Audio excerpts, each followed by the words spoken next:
হ্যাঁ এবং না, সেখানে হায়ের পক্ষে দয়া করে আপনারা রায় দিবেন। মনে থাকবে তো যে বর্তমান সরকার যখন আসলো, অন্তর্বর্তীকালীন সরকার আসলো, অন্তর্বর্তীকালীন সরকার এসে তারা একটি সংস্কার কমিশন করলো এবং বাংলাদেশের প্রায় কম বেশি রাজনৈতিক দলগুলোকে সেখানে আহ্বান করলো। আমরাও গিয়েছি সেখানে, আমরা আমাদের সংস্কার প্রস্তাব আমরা দিয়েছি এবং মোটামুটি ভাবে সংস্কার প্রস্তাব যেগুলো আমরা দিয়েছি, যা আমরা জনগণের সামনে অনেক আগে উপস্থাপন করেছিলাম, সেইগুলাই কম বেশি ভাবে তারাও দিয়েছে। হতে পারে কোনোটি ব্যাপারে আমাদের সাথে কিছু কিছু দ্বিমত আছে, কিন্তু আমাদের সাথে যদি কোনোটির ব্যাপারে দ্বিমত থাকে, আমরা কোনো লুকো ছাপা করিনি।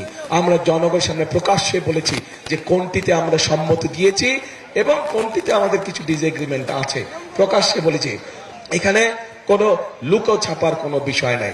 এখন প্রিয় ভাই বোনেরা, এই যে 12 তারিখে যে আপনারা আপনাদের পরিকল্পনা সফল করতে যাবেন, একই সাথে আরেকটি কাজ করতে হবে।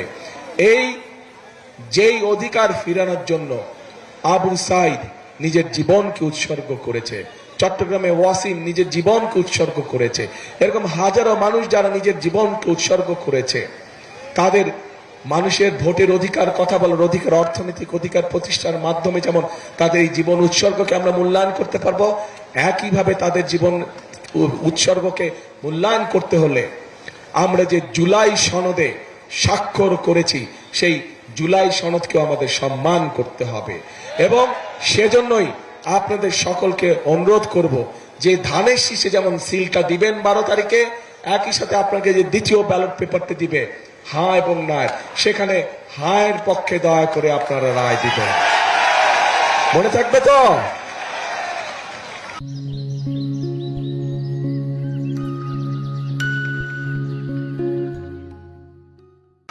প্রিয় ভাই বোনেরা, 5 তারিখে, অগাস্টের 5 তারিখে পরিবর্তন হয়েছে দেশের মানুষ পরিবর্তন চায়। কি পরিবর্তন?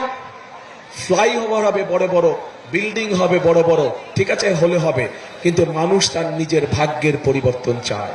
মানুষ চায় কর্মসংস্থান, মানুষ চায় নিরাপদে রাস্তা দিয়ে হাঁটবে, মানুষ চায় নিরাপদে রাতে বাসায় ঘুমাবে, মানুষ চায় নিরাপদে যে যার চাকরি বাকরি ব্যবসা বাণিজ্য সব কাজ কারবার করবে, তাই তো?